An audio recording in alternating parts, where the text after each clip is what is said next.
할렐루야. 108년이라는 유구한 역사와 전통을 지니고 있는 정읍제일교회입니다. 제가 매장사 왔다 갔다 하면서 쳐다봤던 교회인데 오늘 제가 와서 말씀을 전하게 돼서 감사할 뿐입니다. 여러분 행복하시기를 주님의 이름으로 축원합니다.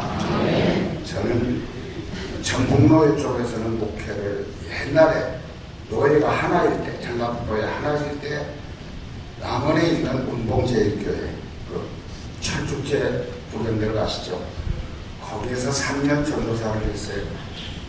그리고 군산비행장 앞에 있는 옥봉교회에서 20년, 그리고 익산 법원 옆에 있는 이리동부교회에서 21년 가까이 목회를 했던 이 목사입니다. 지금은 은퇴해서 조용히 전주 평화동에 살면서 주님과 동행하는 삶을 살아가고 있습니다. 노은정 목사님은 제가 동부교회에 있을 때, 익산에 있을 때 전도사님으로 모시고 저와 함께 동역을 했던 훌륭하신 목사님이시죠. 노 목사님이 저를 잘 도와주셔서 제가 목회를 잘 마무리할 수 있었다 하는 생각을 갖고 있습니다. 또 우리 노 목사님 옆에서 뵈니까 그렇게 반갑고 또 반갑습니다. 5월 가정의 달을 맞이해서 사랑하는 성도 여러분의 가정에 주님의 축복이 넘치시기를 주님의 이름으로 축원합니다. 오늘은 어버이 주일로 낳으시고 기르신 부모님을 생각하는 주일이 됩니다. 어느 목사님이 설교 시간에 이렇게 말씀을 하셨답니다. 내가 경험한 가장 가슴이 따뜻한 여인은 제 아내가 아닌 다른 분의 아내였습니다. 라고 말을 합니다. 교인들이 깜짝 놀라는 눈치를 하더라는 것이죠. 목사님 잠시 후에 또 입을 열어서 말씀하십니다. 그 여인은 저희 아버지의 아내인 저희 어머니입니다. 라고 말씀을 하시더래요. 교인들은 무섭겠죠. 그때 그 교회 전도사님이 이 설교를 듣고 재미있다고 생각이 된 거예요. 그래서 자기가 설교할 기회가 오면 한번 써먹으리라 생각을 했어요. 목사가 됐어요. 그리고 설교 시간이 됐어요. 그 얘기를 써먹는 겁니다. 제 일생에 가장 가슴이 따뜻한 여인은 제 아내가 아니었습니다. 남의 아내였습니다. 라는 데까지는 잘했어요. 그런데 그 다음에 생각이 나지 않더라는 거예요. 그런데 불행하게도 라는 말은 생각이 나더랬죠. 그래서 불행하게도 그 여인이 기억이 나지 않습니다. 라고 말을 했더니 그 교회에서 더 이상 목회를 못 하시대요. 쫓겨났대요. 여러분, 자식들 얼굴 자주 보려면 죽을 때까지 돈을 움켜쥐고 있어야 돼 라는 말씀들을 하십니다. 어떻게 생각하시는가요? 맞는 말인가요? 틀린 말인가요? 한 대학 교수의 연구에 의하면 맞는 말입니다. 60세 이상의 부모님과 그 자녀들을 대상으로 조사를 해보았는데 부모의 소득과 자녀들이 부모를 찾아오는 빈도수가 정비례하더라는 것이에요. 돌아가실 때까지 꼭 쥐고 계시라고. 여러분, 세태가 일어나 보니까 부모님들의 섭섭한 마음을 표현한 이야기가 여러 가지가 있습니다. 시중에 떠도는 우스갯소리이죠. 한번 들어보세요. 아들을 낳으면 1촌, 아들이 대학 가면 4촌이 가네요. 아들이 군대 갔다 오면 8촌으로 멀어진대요. 아들이 장가 가면 사돈의 8촌으로. 아들이 아이를 낳으면 동포가 된대요. 아들이 이민을 가면은 해외 동포가 된답니다. 또요, 자식들을 결혼시키면 아들은 큰 도둑이래요.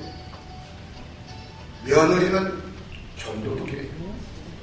딸은 예쁜 도둑이래요. 이런 이야기하고 전혀 상관이 없는 분들은 행복하신 분들이에요. 그리고 이런 이야기와 전혀 무관한 자녀분들은 효자입니다. 디모데후서 3장 1절로 2절은 내가 이것을 알라 말세기에 고통하는 때가 이르러 사람들이 자기를 사랑하며 돈을 사랑하며 자긍하며 교만하며 회방하며 부모를 거역하며 감사치 아니하며 거룩하지 아니하며 라고 말씀해요. 구구절절 오늘의 시대상을 반영하는 말씀이 아닙니까? 과연 여러분에게 부모는 어떠한 존재인가요? 종교개혁자 마틴 루터는 부모는 이 세상에서 하나님의 대리자다 라는 말을 했어요. 하나님이 인간이 생존할 수 있도록 돌봐주시는데 특히 부모를 통해서 그렇게 해주신다는 것이죠. 실제로 부모는 하나님이 맡겨주신 자식들에게 이 세상에서 하나님의 대리자로서 여러 가지 역할을 감당하고 계십니다. 첫째는 생명의 대리자입니다. 무엇보다도 부모는 자식들에게 생명의 대리자입니다. 여러분, 우리가 이 세상에 어떻게 태어났습니까? 물론 하나님이 보내주셨죠. 하지만 하늘에서 어느 날 갑자기 뚝 떨어진 것이 아니지요. 부모를 통해서 이 세상에 저와 여러분이 왔지 않습니까? 세상에 태어난 후에는 부모님께서 보살펴 주셔서 장성하게 되었죠. 아무리 잘난 사람이라도 스스로 태어난 자가 없습니다. 스스로 사는 사람 단 한 사람도 없습니다. 그런 점에서 부모님은 우리에게 하나님의 대리자로 우리에게 육신의 생명을 주신 분이 바로 부모님이십니다. 두 번째, 부모는 자식들에게 지혜의 대리자이십니다. 우리가 인생을 살아가는 데 있어서 필요한 지혜들은 학교에서 배운 것 같지만 사실은 거의 전부가 가정에서 부모로부터 배우신 것이죠. 걸음마부터 밥 먹는 것, 대소변 가리는 것, 언어, 기본 예의범절 등 인생을 살아가는 데 필요한 기본적인 것들은 학교에서 배운 것이 아니에요. 그런 점에서 부모님은 하나님의 대리자로서 우리에게 인생의 지혜를 전수해 주신 분이다 라는 사실입니다. 세 번째, 부모는 자식들에게 사랑의 대리자입니다. 인간은 사랑을 먹고 사는 존재이죠. 무엇보다도 하나님의 사랑이 필요하죠. 그런데 그 사랑의 상당 부분을 부모를 통해서 받게 되는 것입니다. 부모님의 사랑은 이 세상에서 하나님의 사랑과 가장 흡사한 사랑이 바로 부모님의 사랑이죠. 하나님의 사랑은 어떤 사랑입니까? 무조건 사랑이죠. 부모님의 사랑도 조건이 없죠. 무한대의 사랑이 하나님의 사랑이죠. 부모님의 사랑, 무한대의 사랑이죠. 물과 공기 등 우리에게 필요한 것들을 대가 없이 우리에게 주신 하나님의 사랑, 특히 독생자 예수님을 인간으로 보내시고 우리를 대신하여 십자가의 대속의 제물이 되게 하신 그 사랑, 엄청난 사랑입니다.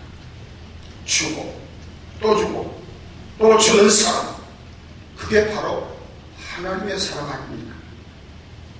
부모님이 그런 사랑을 자식들에게 베풀어 주시고 기르신다는 것이죠. 물론 하나님처럼 완전하지는 못하겠죠. 그러나 인간의 수준에서는 가장 큰 사랑을 주시고 계신 것과는 틀림이 없습니다. 그런 점에서 부모님은 하나님의 대리자로서 우리에게 인생에 필요한 사랑을 베풀어 주시는 분들이십니다. 이와 같은 부모님이 계시지 않는다면 과연 우리가 생존할 수가 있을까요? 한마디로 불가능한 것이죠. 하나님은 창조의 법칙, 자연의 법칙으로 부모의 본성을 보여주셨습니다. 만일 이런 본성이 없다면 결코 이 세상은 존재할 수 없습니다. 만물의 영장인 인간뿐 아니라 미물이라도 이런 본성을 갖고 있는 것을 보면 신기하기만 한 것이 사실입니다. 오늘 어버이 주일입니다. 하나님께서 우리에게 많은 선물 주셨습니다. 그 중에서 가정을 주셨습니다. 자녀를 주셨습니다. 부모님을 주셨습니다. 이는 너무 큰 선물이죠. 그런 중에서도 어머니는 더 귀하고 귀한 존재이죠. 어머니라는 단어는 이 세상에서 가장 아름다운 단어입니다. 그리고 정감이 넘치는 단어입니다. 어머니는 가정의 심장입니다. 또한 가족들의 인생의 심장이 바로 어머니입니다. 그리고 어머니는 세상과 우주의 심장이다 라고 말할 수 있습니다. 골로새서 3장과 에베소서 5장을 보시면 가정의 네 구성원을 소개합니다. 가정의 구성원은 부모, 남편, 아내, 그리고 자녀로 되죠. 이 네 구성원 중에서 가정의 중심이 누구일까요? 아내입니다. 그래서 골로새서와 에베소서를 보시면 제일 먼저 아내들아 라고 말씀을 하십니다. 이것은 가정뿐 아니고 이 사회나 세상 그리고 우주를 보아도 여성이 중심이고 근원인 것을 우리에게 보여주는 것이죠. 여성을 의미하는 용어가 몇 가지 있습니다. 아내라는 말이 있죠. 에미나이라는 말이 있죠. 가시나라는 말이 있죠. 계집 또는 어머니라는 말이 있습니다. 아내는 안에 있는 사람이 진화해서 만들어진 말이 아내입니다. 에미나이는 북쪽에서 많이 사용하는 말로 어미로 태어난 이라는 뜻이 있습니다. 그리고 가시나는 욕이 아닙니다. 갓 시집온 각시나라는 뜻에서 가시나입니다. 또한 쌀 껍데기를 벗겨내면 겨가 나오죠. 이 겨는 쌀을 보호하기 위해서 둘러싸고 있는 속 껍질로 이 겨가 없으면 쌀은 자랄 수가 없습니다. 겨는 그래서 그렇게 중요한 것이죠. 처음에는 이것을 겨집이라고 불렀습니다. 그러다가 겨집이 변형되어서 오늘날 계집이라고 부르게 된 것이죠. 즉 어머니는 마치 쌀을 보호하기 위해서 감싸고 있는 겨와 같다라는 의미에서 계집으로 부르게 된 것입니다. 또 아이가 태어나면 가장 먼저 배우는 단어가 뭔가요? 엄마라는 단어죠. 엄마는 가장 자연스러운 단어입니다. 엄마를 조금 높이면 어머니가 되는 것이고 이를 더 높이면 어머님이 되는 것이죠. 그리고 더 큰 뜻을 부여해서 부르게 되면 어마마마가 되는 것이죠. 여성을 의미하는 단어들은 모두 이러한 의미를 가지고 있습니다. 몇 해 전 영국문화원에서 비영어권 102나라 국민 4만 명을 대상으로 가장 아름다운 영어 단어를 조사했습니다. 그런데 그 가운데 제1위는 어머니였습니다. 2위는 미소였습니다. 3위는 사랑이었습니다. 4위는 자유였습니다. 11위는 평화였습니다. 그런데 아버지라고 하는 단어는 아예 거기 끼지도 못했습니다. 사람이 태어날 때 모두는 어머니의 자궁 속에 있다가 태어나지요. 어머니의 자궁은 명당 중에 명당입니다. 태어나는 가장 안전한 그곳에서 10달 동안을 머물다가 세상에 태어나죠. 사람이 죽어서 묻히게 될 때 명당을 찾아서 묻히지 않습니까? 그런데 그 명당은 어머니의 자궁을 닮은 곳이랍니다. 사람들은 그곳을 찾아 묻히게 되죠. 그리고 그곳에 두툼하게 봉분을 쌓아놓지요. 그 모습은 아이를 잉태한 어머니의 만삭된 배의 모습과 다르지 않습니다. 어머니의 배에서 나왔으니 죽어서 어머니의 자궁 같은 땅으로 들어간다는 의미를 갖고 있습니다. 그 말은 이 세상의 모든 근원은 아내이고 어머니라고 하는 의미를 갖고 있습니다. 패밀리 리스크라는 책을 보면 21세기 경쟁력은 아내에서 나온다 라고 강조하고 있습니다. 오늘 모든 구매 의사의 결정권은 80%를 아내들이 가지고 있답니다. 의식주의 결정권도 거의 아내가 가지고 있고, 전셋집을 구하거나 집을 살 때에도 아내가 결정권을 갖고 있답니다. 가정의 대소사 문제의 결정권도 아내들이 가지고 있습니다. 그래서 앞으로는 와이프보이가 탄생을 한다 라고 말합니다. 그러니까 와이프보이가 뭡니까? 아내에게 잘 순종하는 남편들을 일컫는 표현이지요. 이런 남편들이 21세기의 주류를 이루게 될 것이다 라는 말입니다. 창세기의 본문을 보시면 이 아내와 어머니의 근원이 나오고 있습니다. 아담이 그의 아내의 이름을 하와라 불렀으니 그는 모든 산자의 어머니가 됨이더라 라고 말씀하십니다. 하와는 모든 어머니들에게 모성을 물려준 어머니의 모델이 된다는 것입니다. 그래서 오늘은 아버지들에게는 좀 죄송하지만 모성에 대해서 말씀을 드리려고 합니다. 모성에는 힘이 있습니다. 어떠한 힘이 있을까요? 첫째, 창조의 힘이 있습니다. 예로부터 땅을 어머니로 표시합니다. 땅이나 어머니는 똑같은 창조의 힘을 가지고 있습니다. 땅에 씨가 떨어지면 생명을 잉태하게 되죠. 그리고 새 싹을 띄우게 되죠. 그러면 그 싹이 자라서 꽃이 피고 열매를 맺지 않습니까? 마찬가지로 어머니의 자궁에 씨가 떨어지면 생명이 잉태합니다. 그리고 때가 되면 새 생명이 태어나게 되는 것이죠. 그래서 땅과 어머니를 같이 표현을 하는 것이죠. 이렇게 보시면 땅이 하나님의 창조 사역에 사용되었듯이 어머니도 하나님의 창조 작업을 함께 이루는 거룩한 사명자다 라는 말입니다. 모성에는 이러한 창조의 힘이 있습니다. 둘째로, 모성에는 사랑의 힘이 있습니다. 사랑에는 여러 종류가 있지만 어머니의 사랑은 하나님의 사랑 다음으로 모질고 강한 것이 어머님의 사랑입니다. 어머니는 아이를 잉태하고 낳습니다. 그런데 거기에서 끝이 아니라 기르고 양육을 하시게 되죠. 그래서 어머니의 모든 관심은 아이에게 집중되어 있습니다. 어머니는 아이에게 대해서 늘 염려를 하죠. 그 염려의 극치가 아이를 임신하면서 시작하는 입덧이라고 말들을 합니다. 그러니까 입덧은 산모가 음식을 대하게 될 때 구토하게 되는 증상이 입덧이겠죠. 그런데 입덧도 아무 음식 앞에서나 다 하는 것이 아니라고 하더라고요. 비린내 나는 음식, 특히 상한 음식을 대할 때 구토를 더하고 입덧이 심하게 난다는 것입니다.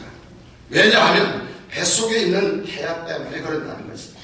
이 음식을 먹으면 태아에게 해가 될까봐 생리적으로 못하고 거부 반응이 나온다는 것입니다. 호로 임신 중에 산모는 외부의 적이나 세균에 아주 민감하게 반응하게 되는데 이 민감함은 아이를 잉태하고 있을 때만 생기는 것이 아니지요. 낳은 후에도 아이가 성장할 때에도 아니 죽을 때까지 계속이 되는 것이에요.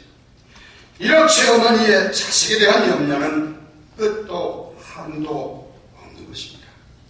어머니는 모든 초점을 아이에게 맞추고 살아갑니다. 나이가 90세가 되었어도 70세 된 자녀를 걱정하시는 어머니의 마음은 한결같습니다. 이것은 누가 시켜서 할 수 없는 부분이지요. 하나님께서 이렇게 지으신 것입니다. 창조의 신비입니다. 거룩한 사랑의 힘입니다. 물론 아버지도 자식을 염려하시지만 어머니의 마음은 아버지의 그것과 차원이 다른 것이죠. 어머니는 태아의 몸 안에서 10달 동안 키우죠. 그것은 모성만이 감당할 수 있는 그런 일입니다. 어머니는 아이를 낳음으로 끝이 나는 것이 아니죠. 나무를 심으면 끝이 아니듯 양육은 끝도 없는 것이죠. 양육은 위대한 작업입니다. 그래서 어머니는 위대한 교육자이기도 한 것이죠. 이를 위해서 평생 도덕토록 평생 노심초사하게 되어지는 것입니다. 폼페이 최후의 날이라는 영화가 있습니다. 이 영화는 화산 폭발로 인해서 한 도시가 완전히 멸망을 당한 그러한 실제 사건을 모티브로 한 영화이죠. 서기 79년 8월 24일 베수비오 화산이 폭발합니다. 그 폭발로 인해서 이탈리아 남부에 화려했던 폼페이시가 18시간 만에 화산재로 덮여버립니다. 도시 전체가 사라져버린 것이에요. 이 영화의 하이라이트는 화산재가 날아와서 도시 전체가 덮여지는 장면인데요. 이 장면을 찍는 데만 1억 달러가 들었다고 합니다. 그런데 후에 실제로 그 도시를 발견해서 발굴을 해보니까 어떤 어머니는 아이를 꼭 품에 안은 채 죽어 있다는 것이에요. 이것이 모성이죠. 그래서 성경은 내 부모를 공경하라 라고 말씀하시는 것이죠. 이런 모성을 두고 오늘 부모에게 욕하고 타박하고 모른 채 하는 자식이 있다면 그게 자식입니까? 자식이 아니에요. 짐승이죠. 또 한 가지 모성에는 인내의 힘이 있습니다. 어머니들은 아주 똑똑한 인내의 삶을 살아가십니다. 우선 시집살이가 혹독하십니다. 오늘은 시집살이 형태가 좀 바뀐 것이 사실이지만 그러나 20년, 30년간 살아온 문화에서 새로운 문화에 들어가서 적응을 해야 한다는 것 힘들죠. 인내가 아니면 있을 수 없죠. 거기다 아이를 낳아 키우고 거기에 농사일과 살림살이까지 해야겠죠. 이는 인내가 없으면 불가능한 것이죠. 이때 자녀가 건강하면 그래도 괜찮은데 어떤 가정은 장애를 둔 아이를 키우지 않습니까? 어느 장애를 둔 어머니는 아이를 등에 업고 학교에 매일 데려다 주었답니다. 어느 어머니는 걷지 못하는 어린 딸과 함께 6년간 매일 학교를 다녔는데 그 아이의 졸업식 날 어머니도 명예 졸업장을 받았다고 하는 얘기를 들어봤습니다. 이런 어머니를 모른 채 한다면 그 아들은 사람도 아니죠. 어머니는 창조의 힘을 가졌습니다. 사랑의 힘을 가졌습니다. 인내의 힘을 가졌습니다. 또 한 가지 모성에는 신앙의 힘이 있습니다. 신앙의 흐름을 보시면 대부분 모계를 통해서 신앙이 흐르게 됩니다. 성경의 역사를 보시면 많은 성도들이 그랬어요. 디모데의 신앙은 그의 어머니 유니게를 통해서 흘러왔습니다. 또한 그 유니게의 믿음은 그의 어머니 로이스에게서 흘러왔습니다. 또 사무엘은 한나의 믿음에서 흘러왔고 모세의 믿음은 그의 어머니 요게벳의 믿음에서 흘러왔지 않습니까? 저 어거스틴은 방탕 생활을 하는 것 우리가 잘 알고 있습니다.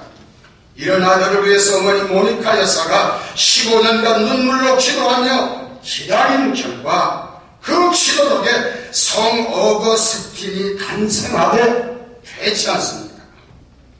모두 눈물겨운 신앙의 기도 때문에 만들어진 아들들이죠. 이것이 부모입니다. 성경은 이러한 부모를 공경하라고 강조합니다.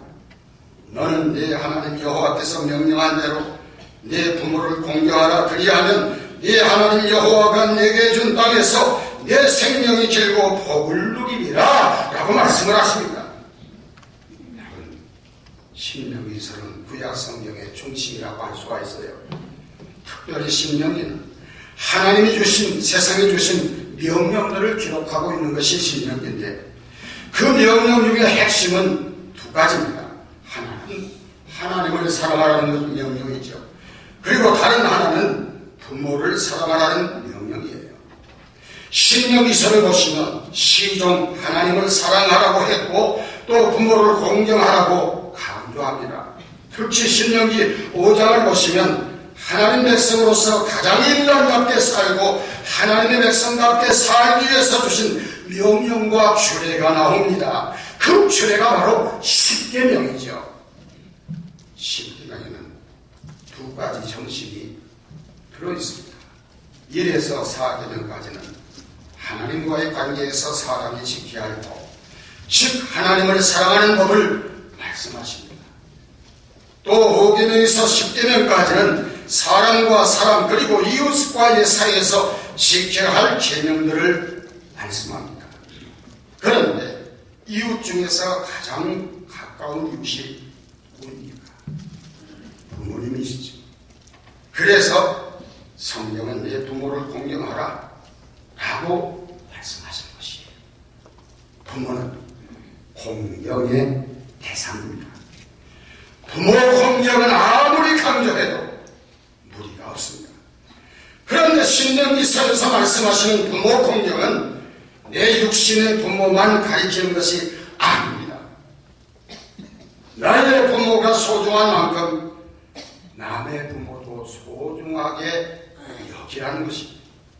고로 신명기에서 말씀하시는 부모의 개념은 내 육신의 부모에서 나이든 노인의 개념으로 확대가 되어지는 것입니다. 즉 신명기의 신학은 내 부모는 육신의 부모도 포함되지만 나이든 노인들도 신체 허약자들도 다 포함을 하고 있다 라는 말씀이죠. 구약 성경의 계명 중에는 상벌의 법칙이 두 가지가 있습니다. 하나는 부모에게 죄를 범하는 자를 아주 엄하게 다스리는 것입니다. 출애굽기 21장 15절은 부모를 치는 자는 죽이라 말씀했습니다. 또한 출애굽기 21장 17절과 레위기 20장 9절에는 부모를 저주하는 자도 죽이라 라고 말씀을 하십니다.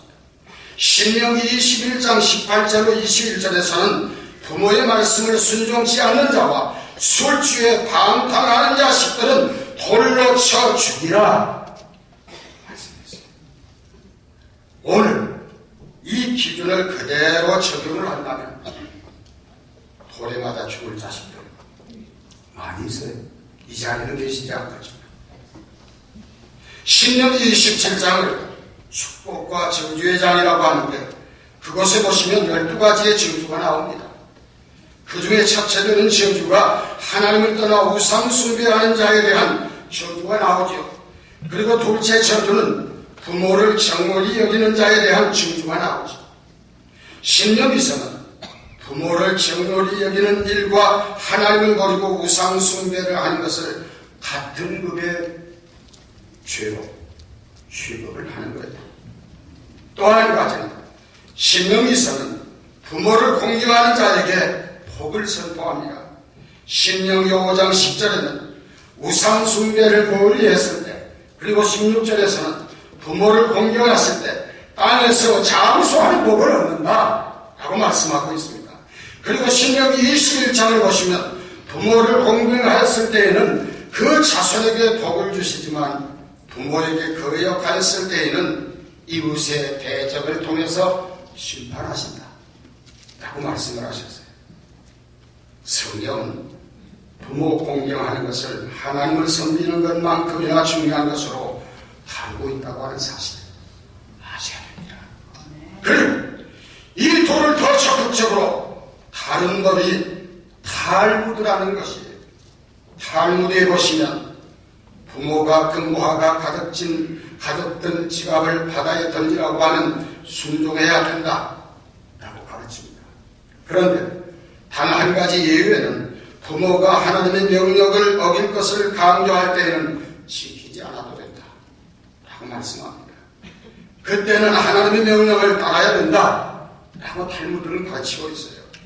즉 하나님의 뜻에 어긋남이 아니면 부모의 명을 따라야 한다는 것이에요.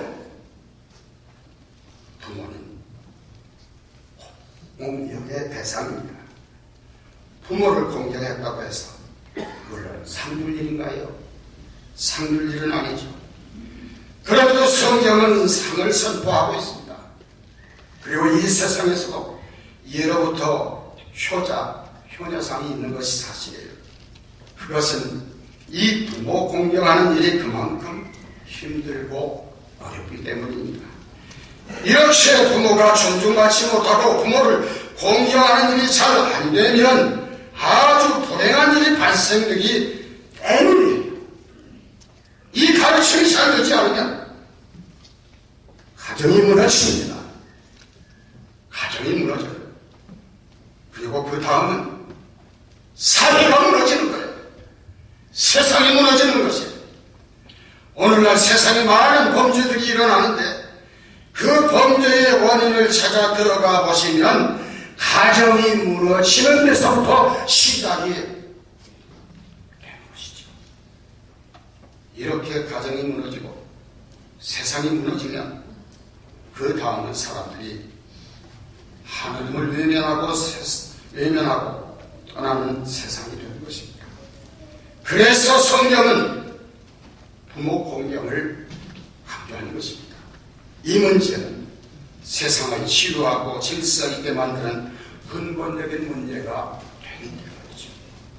사랑하는 성도 여러분, 부모는 가정의 중심입니다. 부모는 사회와 세상의 중심입니다. 아니, 부모는 우주의 중심이기도 한 것이죠. 이 중심이 건강해야 모든 것이 건강하게 됩니다. 부모는 경외스러운 존재입니다. 내 곁에 생존해 계심만으로도 좋은 대상, 부모님이죠. 사람들은 소중한 것을 내가 가지고 있을 때는 잘 모르더라고요. 잃어버리고 난 다음에야 깨닫더라고요. 그리고 눈물을 흘리며 후회를 하더라고요. 그래서 사람들이 부모의 사고에 후회하며 안타까워하는 일들이 많이 있지 않습니까? 부모님 돌아가셨다면 내가 좋은 부모가 되리라 노력하시기를 바랍니다. 부모님 살아계신다면 그 부모를 지극정성으로 공경하시기를 바랍니다. 부모를 공경하실 때 이 세상의 중심이 건강하게 세워질 줄로 믿습니다. 기도하시겠습니다.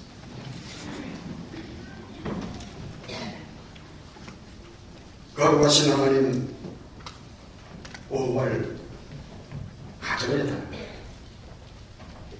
오늘은 어버이 주일로 주님의 몸된 교회에 속한 사랑하는 주의 백성들이 모여서 하나님께 예배드리며 우리의 가정들을 되돌아봅니다. 주님, 어버이 주일에 하나님의 거룩하신 말씀이 우리의 삶의 현장에서 나의 가정에서 얼마나 지켜지고 있는지 돌이켜 반성하게 하시고 회개하는 시간을 갖게 하여 주옵소서. 행여 부모님께 불의하는 자식이 하나도 없게 하여 주옵시고 효도하게 하시고 부모님은 자녀를 위해서 아낌없이 희생하고 헌신한 그 생애를 이 세상을 떠날 때까지 한 것인데 부모를 헤아리지 못하는 안타까움이 없게 하여 주옵소서. 주님의 몸된 교회에 속한 모든 성도들의 가정이 반석 위에 세운 든든한 가정들이 다 되게 하여 주옵소서. 예수님의 이름으로 기도하옵나이다.